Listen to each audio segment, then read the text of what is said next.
चलिए, बहुत बहुत स्वागत है आप सभी का। मैं हूं राजेश्वर और इकोनॉमिक्स के सेकेंड क्लास में हम आप सभी का स्वागत करते हैं। इकोनॉमिक्स अर्थशास्त्र में हम आज मुख्य रूप से जो अर्थव्यवस्था है यानी इकोनॉमिक एक्टिविटीज़, आर्थिक गतिविधियों के क्षेत्र को हम अर्थव्यवस्था कहते हैं। तो इसी अर्थव्यवस्था पर थोड़ा सा बात करेंगे।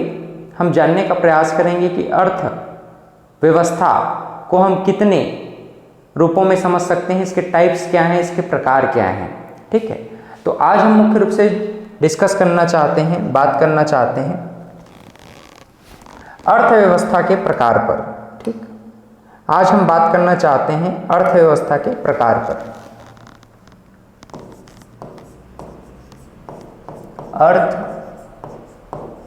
अर्थव्यवस्था के प्रकार, टाइप्स ऑफ इकोनॉमी।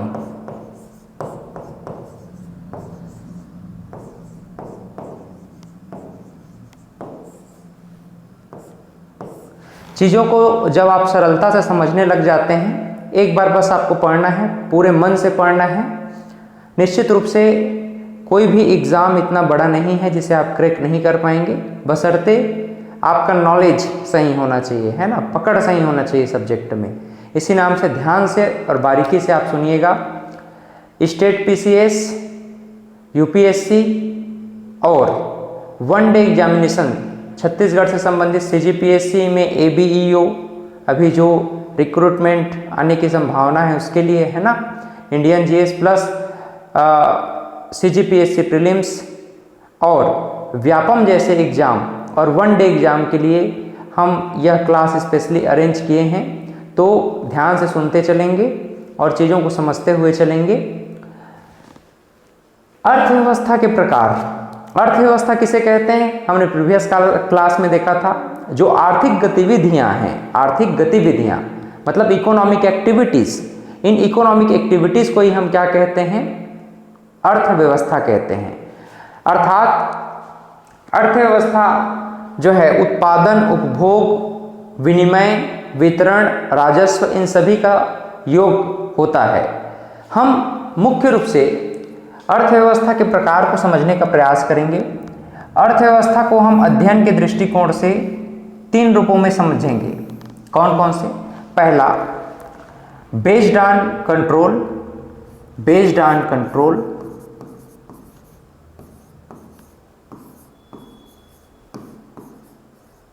इसे हम कहते हैं नियंत्रण के आधार पर अर्थव्यवस्था, नियंत्रण के आधार पर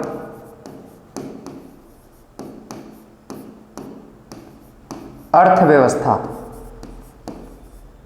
नियंत्रण के आधार पर अर्थव्यवस्था। ठीक है,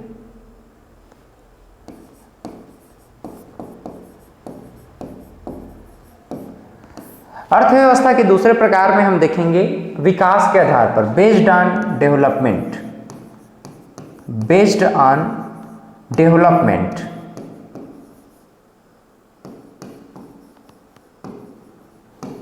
अर्थात विकास के आधार पर अर्थव्यवस्था, विकास के आधार पर अर्थव्यवस्था। ठीक है, तीसरे क्रम पर हम देखेंगे अंतरराष्ट्रीय संबंधों के आधार पर अर्थव्यवस्था, international relationship, based on international relationship, यानी अंतरराष्ट्रीय संबंधों के आधार पर अर्थव्यवस्था, अंतरराष्ट्रीय संबंधों के आधार पर अर्थव्यवस्था।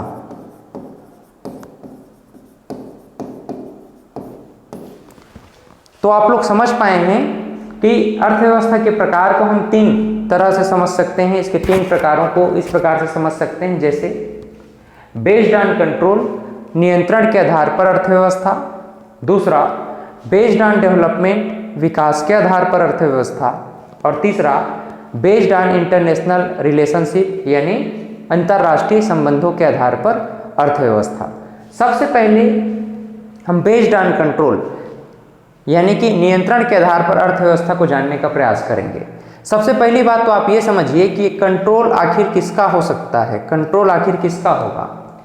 तो हमें पता है कि कंट्रोल या तो सरकारी या सार्वजनिक हो सकता है या कंट्रोल निजी हो सकता है, यानी कि एक तो गवर्नमेंट सेक्टर का कंट्रोल हो सकता है या प्राइवेट सेक्टर का कंट्रोल हो सकता है, ध्यान रखिएगा।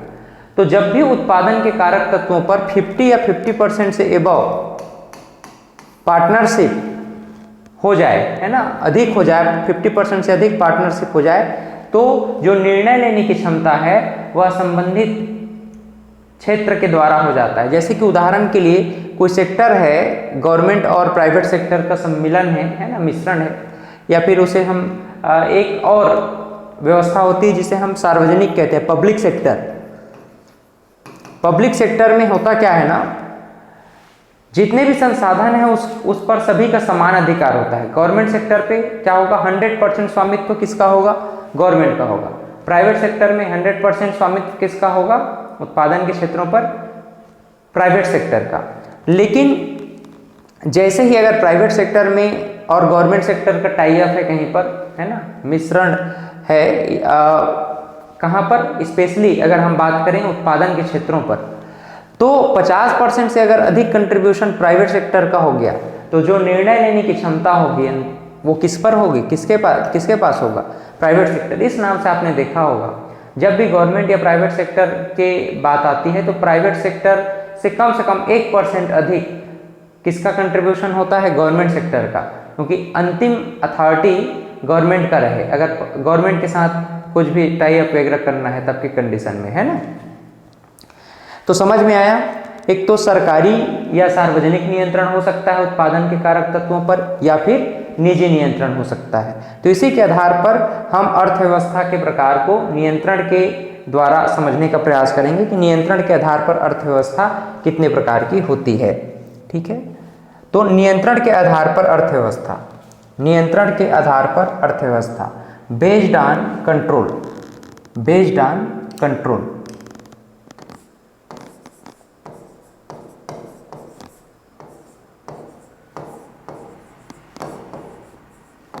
नियंत्रण के आधार पर अर्थव्यवस्था, नियंत्रण के आधार पर अर्थव्यवस्था। तो नियंत्रण के आधार पर अर्थव्यवस्था को भी हम 3 रूपों में समझने का प्रयास करेंगे। कौन कौन से हैं, ध्यान दीजिएगा। नियंत्रण के आधार पर अर्थव्यवस्था के अंतर्गत हम देखना चाहते हैं समाजवादी या उदारवादी अर्थव्यवस्था, उदारवादी या इसे हम कहेंगे उदारवादी या पूंजीवादी अर्थव्यवस्था। पहले पढ़ लेंगे उदारवादी या पूंजीवादी अर्थव्यवस्था, जिसे हम लिबरल या कैपिटलिस्टिक इकोनॉमी कहते हैं, कैपिटलिस्टिक इकोनॉमी कहते हैं। ठीक है, उदारवादी या पूंजीवादी अर्थव्यवस्था। दूसरा हम देखेंगे समाजवादी अर्थव्यवस्था या साम्यवादी अर्थव्यवस्था, साम्यवादी या समाजवादी अर्थव्यवस्था। कम्युनिस्ट या सोशलिस्ट, सोशलिस्टिक इकोनॉमी। तीसरे क्रम पर हम देखेंगे मिश्रित अर्थव्यवस्था, मिश्रित अर्थव्यवस्था, इसे हम कहते हैं मिक्स्ड इकोनॉमी, मिक्स्ड इकोनॉमी। एक एक करके हम समझना चाहते हैं। सबसे पहले first at all we have to talk about liberal और कैपिटलिस्टिक इकोनॉमी, पूंजीवादी या उदारवादी अर्थव्यवस्था। डेफिनेशन कैसे समझना है, उत्पादन के कारक तत्व। प्रीवियस क्लास में मैंने आपको बताया था उत्पादन के 5 कारक तत्व होते हैं, भूमि, पूंजी, श्रम, संगठन और साहस। तो उत्पादन के कारक तत्वों पर अगर स्वामित्व किसका हो, निजी क्षेत्र का हो, उत्पादन के कारक तत्वों पर अगर उत्पादन के कारक तत्वों पर अगर नियंत्रण किसका हो, निजी क्षेत्र का हो, प्राइवेट सेक्टर का हो, तो उसे ही हम पूंजीवादी अर्थव्यवस्था कहते हैं। अगर कंट्रोल किसका हो, प्राइवेट सेक्टर का हो, उत्पादन के कारक तत्वों पर नियंत्रण किसका हो, प्राइवेट सेक्टर का हो, तो उसे ही हम क्या कहते हैं, पूंजीवादी अर्थव्यवस्था कहते हैं। क्या कहेंगे, पूंजीवादी अर्थव्यवस्था कहते हैं। बात समझ में आ रहा है। पूंजीवादी अर्थव्यवस्था जो है बाजार मूल्य पर काम करती है। ये जो है बाजारी की स्थिति पर काम करती है, बाजार मूल्य पर काम करती है, बाजार मूल्य पर काम करती है। दूसरा, इस पर नियंत्रण किसका होता है, निजी सेक्टर का होता है, प्राइवेट सेक्टर पर होता है। पहली बात आपको ध्यान में आ गया, बाजार मूल्य पर काम करती है। दूसरा, उत्पादन के कारक तत्वों पर किसका नियंत्रण होगा, निजी क्षेत्र का नियंत्रण होगा। तीसरा महत्वपूर्ण बात आपको ध्यान में रखना है पूंजीवादी अर्थव्यवस्था में, कि इसका जो पूंजीवादी अर्थव्यवस्था को इंट्रोड्यूस किसने किया था, एडम स्मिथ ने। ठीक, इसको इंट्रोड्यूस किसने किया, एडम स्मिथ ने इसे इंट्रोड्यूस किया है। एडम स्मिथ ने 1776 में, एडम स्मिथ 1776 में एडम स्मिथ ने द वेल्थ ऑफ नेशन नामक बुक में पूंजीवादी अर्थव्यवस्था को समझाने का प्रयास किया था। इन्होंने एक प्रिंसिपल भी दिया है, एक सिद्धांत भी दिया है। सिद्धांत का नाम है लेजिज फेयर प्रिंसिपल। इनका प्रिंसिपल क्या है, लेजिज फेयर प्रिंसिपल, लेजिज फेयर प्रिंसिपल। इसे हम अहस्तक्षेप का सिद्धांत कहते हैं। यह भी एग्जाम में पूछा जाता है आपका, है ना, अहस्तक्षेप का सिद्धांत, अहस्तक्षेप का सिद्धांत, ये भी आपके एग्जाम में पूछा जाता है। अहस्तक्षेप का सिद्धांत किसे कहते हैं, तो अहस्तक्षेप का सिद्धांत या लेजिज फेयर प्रिंसिपल क्या है, उत्पादन के कारक तत्वों पर सरकारी नियंत्रण नहीं के समान हो, नगण्य हो, तो उसे ही हम क्या कहते हैं, अहस्तक्षेप का सिद्धांत कहते हैं। तो हमने देखा कि एडम स्मिथ ने उदारवादी या पूंजीवादी अर्थव्यवस्था को इंट्रोड्यूस किया था 1776 में अपनी book the wealth of nation में। उन्होंने एक प्रिंसिपल भी दिया, अहस्तक्षेप का सिद्धांत। अहस्तक्षेप का सिद्धांत या लेजिज फेयर प्रिंसिपल क्या कहता है कि उत्पादन के कारक तत्वों पर सरकारी नियंत्रण नहीं के बराबर होगा। ठीक, तो पूंजीवादी या उदारवादी अर्थव्यवस्था क्या है, सबको समझ में आया, जो बाजार मूल्य पर आधारित हो, उत्पादन के कारक तत्वों पर निजी स्वामित्व हो और लेजिज फेयर प्रिंसिपल को फॉलो करता हो, तो ऐसी अर्थव्यवस्था को हम पूंजीवादी अर्थव्यवस्था कहते हैं। आज हम देखते हैं अमेरिका, ब्रिटेन, फ्रांस और आपका जो है कनाडा जैसे राष्ट्र हैं, ये मूल रूप से पूंजीवादी अर्थव्यवस्था पर आधारित हैं, है ना। जो यूएसए, ब्रिटेन जैसे राष्ट्र हैं, यूएसए, ब्रिटेन, फ्रांस,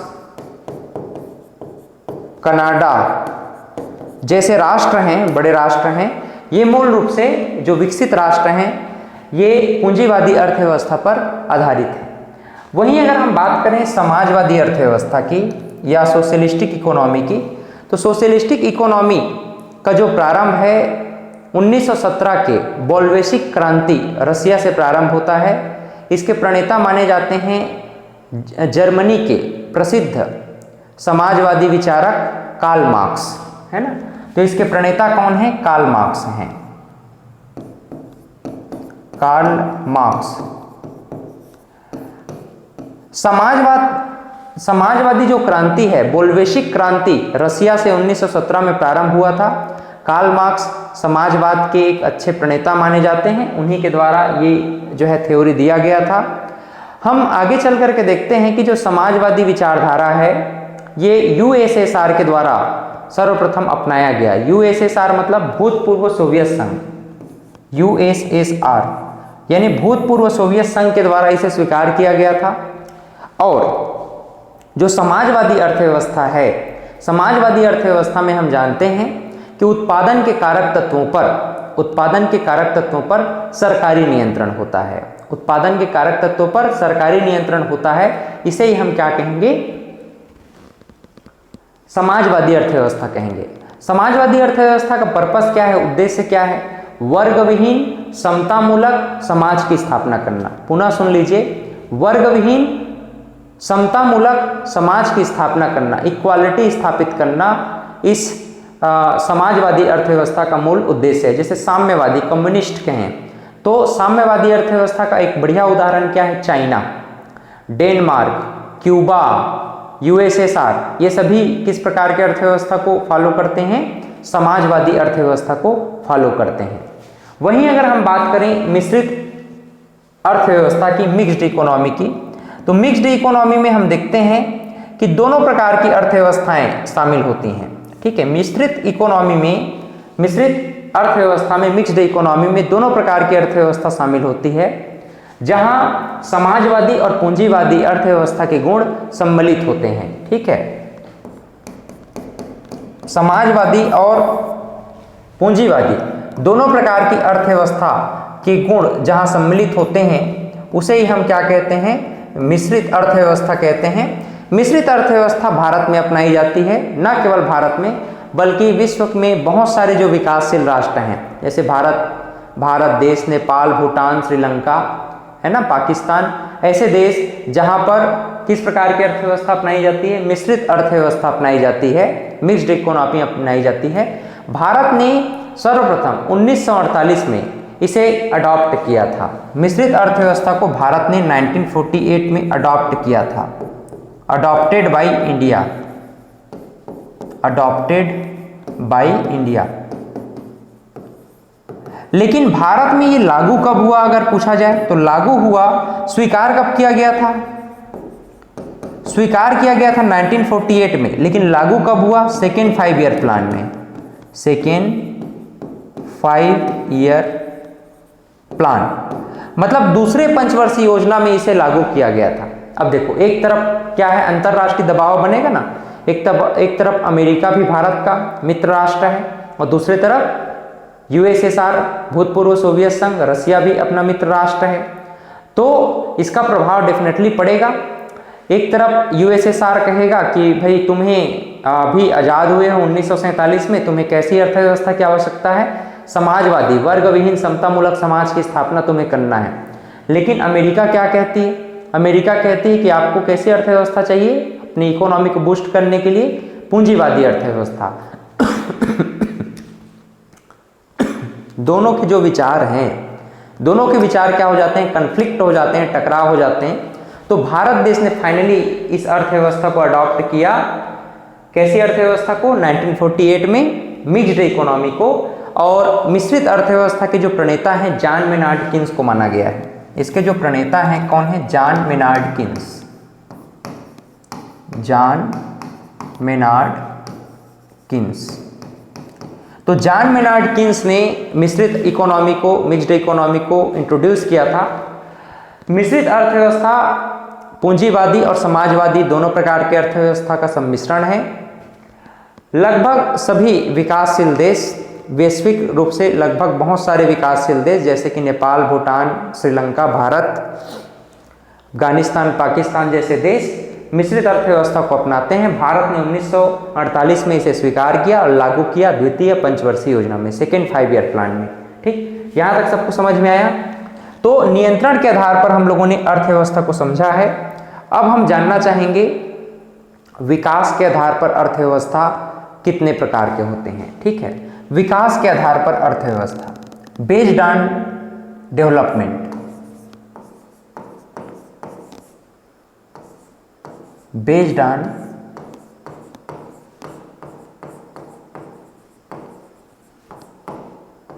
विकास के आधार पर अर्थव्यवस्था,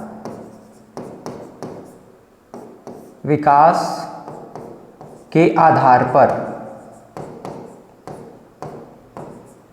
अर्थव्यवस्था को हम समझना चाहते हैं। विकास के आधार पर अर्थव्यवस्था को हम किस प्रकार से समझेंगे? विकास के आधार पर भी अर्थव्यवस्था को हम 3 तरह से समझना चाहते हैं। देखिएगा, एक है अल्प विकसित अर्थव्यवस्था, अल्प विकसित अर्थव्यवस्था।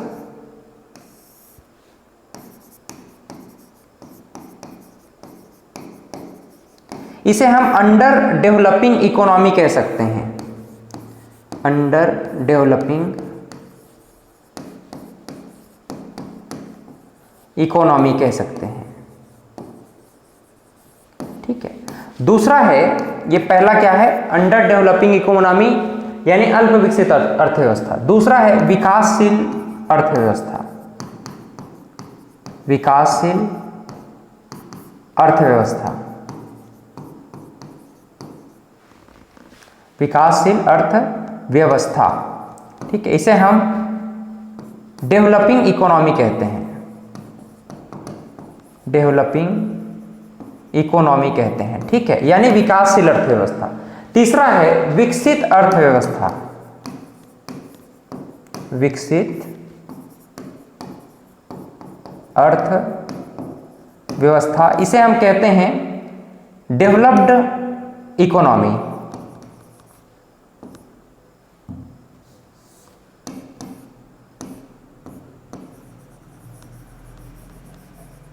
Developed economy. ठीक, एक एक करके हम लोग समझना चाहेंगे तीनों प्रकार की अर्थव्यवस्था को। सबसे पहले हम बात करना चाहेंगे अल्प विकसित अर्थव्यवस्था की। तो जो अल्प विकसित अर्थव्यवस्था है ना, अल्प विकसित अर्थव्यवस्था ये क्या होता है? तीन चीजें आपको ध्यान में रखना है और मूल रूप से दो बातें, प्राकृतिक, भौतिक और मानवीय संसाधन। संसाधनों को आपको ध्यान में रखना है। ठीक है, संसाधन रिसोर्स,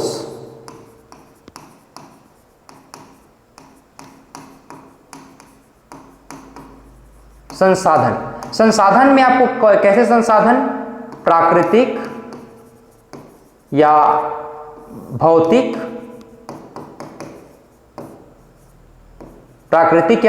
पहला, और दूसरा मानवीय संसाधन।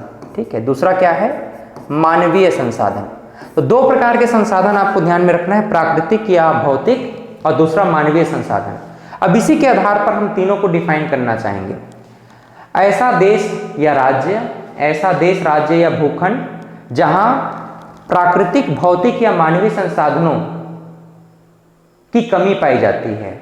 ऐसा देश या राष्ट्र जहां प्राकृतिक, भौतिक या मानवीय संसाधन की कमी पाई जाती है, उस देश की अर्थव्यवस्था क्या होगी, अल्प विकसित अर्थव्यवस्था होगी। उस देश की अर्थव्यवस्था अल्प विकसित अर्थव्यवस्था होगी। जैसे नेपाल, भूटान, श्रीलंका, पाकिस्तान, ये सभी देश कैसे देश हैं, अल्प विकसित अर्थव्यवस्था वाले देश हैं, अंडर डेवलपिंग इकोनॉमी वाले देश हैं।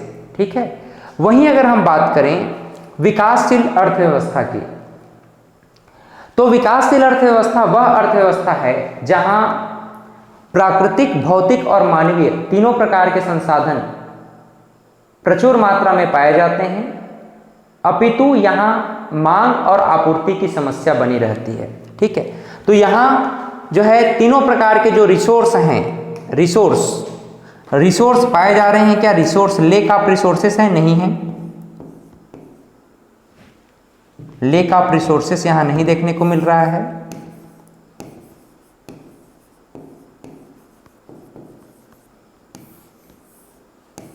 यहां पर रिसोर्सेस पाई जा रही है क्या? डेफिनेटली रिसोर्सेस पाई जा रही है, लेकिन प्रॉब्लम क्या है, डिमांड और सप्लाई की,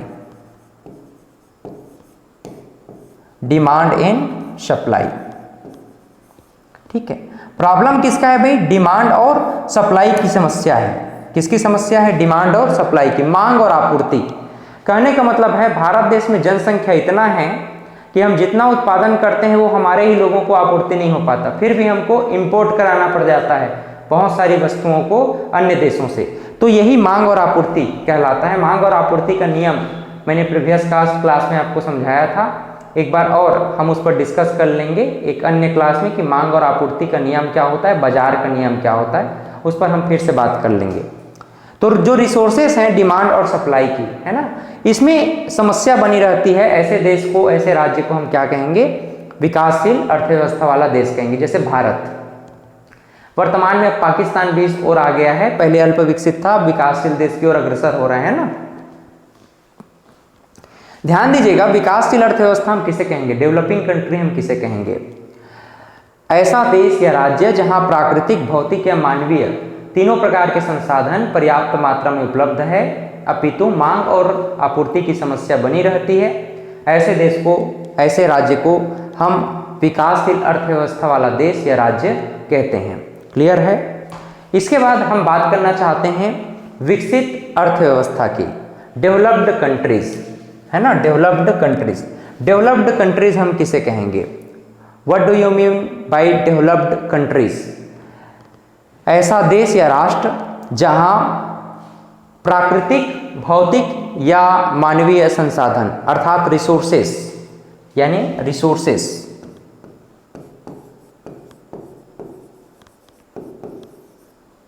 पर्याप्त मात्रा में उपलब्ध है। रिसोर्सेज जो हैं पर्याप्त मात्रा में उपलब्ध है और डिमांड और सप्लाई की समस्या भी नहीं है। डिमांड और सप्लाई की समस्या भी नहीं है। डिमांड और सप्लाई की समस्या भी नहीं है, मांग और आपूर्ति की समस्या भी नहीं है। दूसरी ओर जो रिसोर्सेस हैं अर्थात प्राकृतिक, भौतिक और मानवीय रिसोर्सेस हैं, उसकी भी उपलब्धता प्रचुर मात्रा में है। तो ऐसे देश को ही हम क्या कहते हैं? विकसित अर्थव्यवस्था वाला देश या राष्ट्र या राज्य कहते हैं। जैसे कि फ्रांस, यूएसए, ब्रिटेन, है ना। तो ऐसे जो देश हैं, कनाडा है, तो ऐसे देश को हम क्या कहेंगे? विकसित अर्थव्यवस्था वाला देश कहेंगे, जहां पर्याप्त मात्रा में संसाधन भी उपलब्ध हैं और मांग और आपूर्ति की भी समस्या नहीं होती है। बात समझ में आया? तो इस प्रकार से विकास के आधार पर हम अल्प विकसित अर्थव्यवस्था, विकासशील अर्थव्यवस्था और मिश्रित विकसित अर्थव्यवस्था को समझने का प्रयास किए हैं। ध्यान दीजिएगा, ये जो अल्प विकसित अर्थव्यवस्था है ना, ये इसका जो आधार है वह कृषि होता है, खासकर या कृषि या प्राथमिक क्षेत्र पर आधारित होता है। कृषि या प्राथमिक क्षेत्र पर आधारित होता है। कृषि या प्राथमिक क्षेत्र पर आधारित होता है। कैसी अर्थव्यवस्था? अल्प विकसित अर्थव्यवस्था। जो विकासशील अर्थव्यवस्था है, यह मुख्य रूप से हम देखते हैं कि विकासशील जो अर्थव्यवस्था है यह सेकेंडरी सेक्टर यानी औद्योगिक क्षेत्र पर आधारित होता है। औद्योगिक क्षेत्र पर आधारित होता है, ठीक है। जैसे चाइना आज भी क्या कहलाता है? विकासशील अर्थव्यवस्था की ओर है ना, औद्योगिक क्षेत्र पर आधारित है। हमारा देश भी क्या है? हमारा देश जो है आज सर्विस सेक्टर की ओर चला गया है। हालांकि डिफिनेशन ये कहता है कि जो सेवा क्षेत्र वाली अर्थव्यवस्था है, सर्विस सेक्टर यानी सेवा क्षेत्र, तो सेवा क्षेत्र से लगे हुए जो अर्थव्यवस्था है वो क्या कहलाएंगे? विकसित अर्थव्यवस्था। भारत देश में आज भी मांग और आपूर्ति की समस्या नहीं सुलझ पाई है। हम डायरेक्ट जंप कर गए हैं सेवा क्षेत्र की ओर। तो भारत देश की अर्थव्यवस्था जरूर सेवा क्षेत्र वाली अर्थव्यवस्था है या सेवा क्षेत्र वाली अर्थव्यवस्था कंट्रीब्यूशन वहाँ पर 52% से भी अधिक है। लेकिन आज भी भारत देश को हम विकासशील अर्थव्यवस्था कहेंगे, क्योंकि आज भी हमारे यहाँ डिमांड और सप्लाई की समस्या बनी हुई है। इस नाम से डिमांड और सप्लाई यहाँ पर बहुत महत्वपूर्ण हो जाता है। तो उम्मीद करता हूँ कि आपको विकास के आधार पर अर्थव्यवस्था समझ में आया होगा। इसके बाद हम बात करना चाहेंगे अंतर्राष्ट्रीय संबंधों के आधार पर अर्थव्यवस्था की। अंतर्राष्ट्रीय संबंधों के आधार पर अर्थव्यवस्था, बेस्ड ऑन इंटरनेशनल रिलेशनशिप।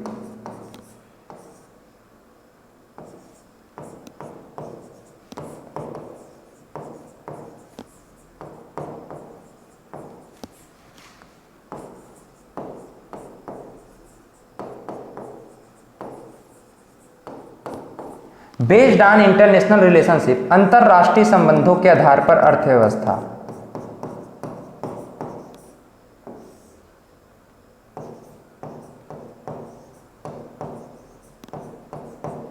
संबंधों के आधार पर अर्थव्यवस्था।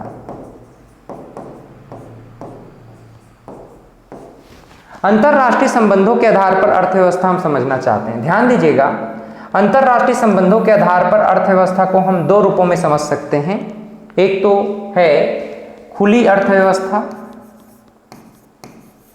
खुली अर्थव्यवस्था जिसे हम ओपन इकोनॉमी कहते हैं, और दूसरा है बंद अर्थव्यवस्था बंद अर्थव्यवस्था, जिसे हम क्लोज्ड इकोनॉमी कहते हैं, जिसे हम क्लोज्ड इकोनॉमी कहते हैं। ध्यान दीजिएगा, कोई भी देश जहां इंपोर्ट और एक्सपोर्ट होता हो, वस्तु और सेवाओं का इंपोर्ट और एक्सपोर्ट होता हो, X means export, M means import. Export और इंपोर्ट का मतलब होता है आयात और निर्यात।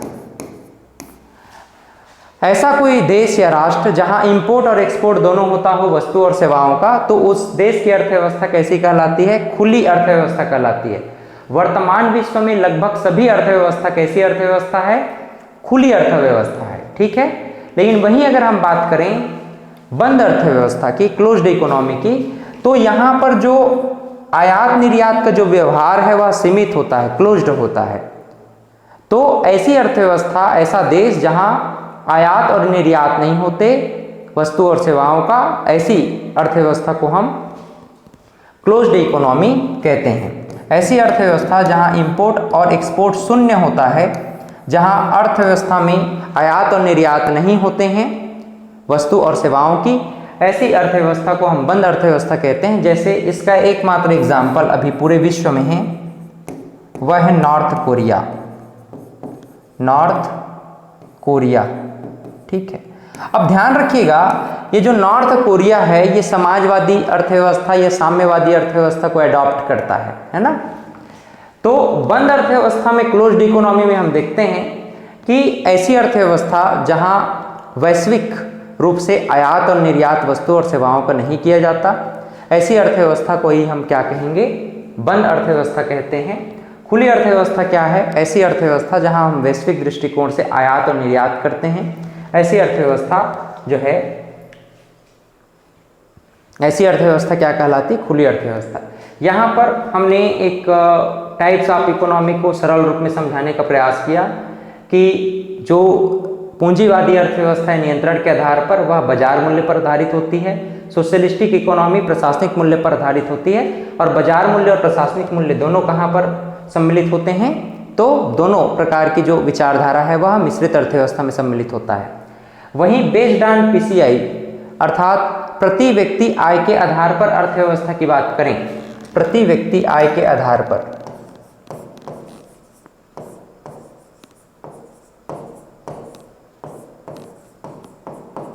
प्रति व्यक्ति आय, पर कैपिटा इनकम हम इसे कहते हैं, पर कैपिटा इनकम, ठीक है, पर कैपिटा इनकम।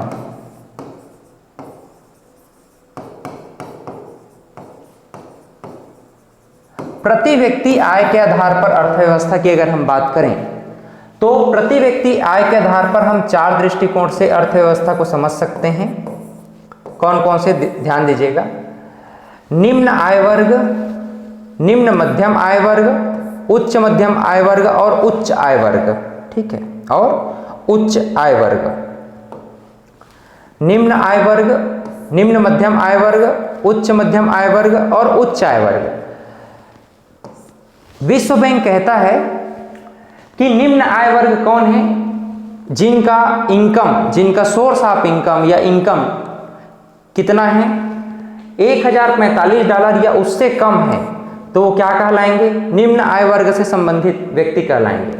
जिनका सोर्स ऑफ इनकम $1046 से $4125 के मध्य है, वह निम्न मध्यम आय वर्ग कहलाएंगे। $4126 से लेकर के $12,735 जिनका आय है वह उच्च मध्यम आय वर्ग कहलाएंगे। और $12,736 से अधिक जिनका आय है, इनकम है, वे उच्च आय वर्ग के कहलाएंगे। क्लियर? तो इस प्रकार से बेस्ड ऑन पीसीआई प्रति व्यक्ति आय के आधार पर अर्थव्यवस्था को आप समझ सकते हैं। एक बहुत ही इंपॉर्टेंट यहाँ पर ध्यान रखिएगा, बहुत इंपॉर्टेंट यहाँ पर बात है जो कि अर्थव्यवस्था के साइज को बतलाता है, आकार को, अर्थव्यवस्था के आकार को बतलाता है। 2022 में हम देखें वर्ल्ड बैंक के अनुसार भारत की अर्थव्यवस्था का आकार कितना है 2022 में? 3.1 ट्रिलियन डॉलर का, 3.1 ट्रिलियन डॉलर, ये भी एग्जाम में पूछता है। इंटरनेशनल मॉनेटरी फंड यानी IMF के द्वारा बताया गया है कि भारत के अर्थव्यवस्था का आकार कितना है, 3.25 ट्रिलियन डॉलर। ठीक, विश्व बैंक कहता है 3.1 ट्रिलियन डॉलर का है, IMF कहता है 3.25 ट्रिलियन डॉलर की अर्थव्यवस्था है भारत की 2022 के अकॉर्डिंग। तो ये दोनों बातें आपको ध्यान में रखना है।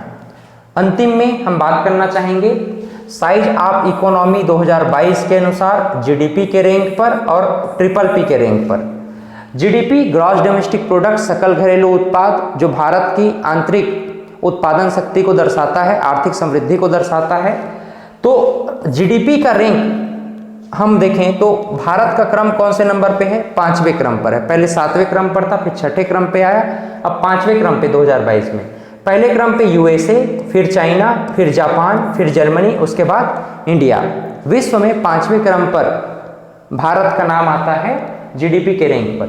PPP परचेसिंग पावर पैरिटी, जिसे हम क्रय शक्ति समता कहते हैं, इसको मैं आगे बताऊंगा, इस पर आगे डिस्कस करेंगे। परचेसिंग पावर पैरिटी, क्रय शक्ति समता क्या है। तो चाइना के बाद USA और USA के बाद इंडिया। भारत का क्रम कौन से नंबर पे आता है, 3रे नंबर पे आता है। ये भी एग्जाम में आपको पूछता है कि क्रय शक्ति क्षमता के आधार पर भारत की अर्थव्यवस्था का क्रम क्या है, तो आप कहेंगे 3रे क्रम पर। GDP के आधार पर भारत की अर्थव्यवस्था का नंबर कौन से नंबर पे आता है, तो आप कहेंगे 5वें क्रम पे आता है। क्लियर। तो ये दोनों प्रश्न आपको ध्यान में रहना चाहिए। उम्मीद करता हूँ कि भारत की अर्थव्यवस्था के जो प्रकार हैं ये आपको निश्चित रूप से समझ में आया होगा। नेक्स्ट क्लास में हम अर्थव्यवस्था के क्षेत्रों पर बात करेंगे और समझने का प्रयास करेंगे कि अर्थव्यवस्था के क्षेत्र क्या हैं, उनका GDP में कंट्रीब्यूशन कितना है, और उसके आधार पर जो लोगों को रोजगार मिलता है, किन क्षेत्रों में कितना % रोजगार मिलता है, इस पर भी हम लोग बात करेंगे। ठीक, तो बहुत बहुत धन्यवाद। मिलते हैं नए क्लास में। Have a great day.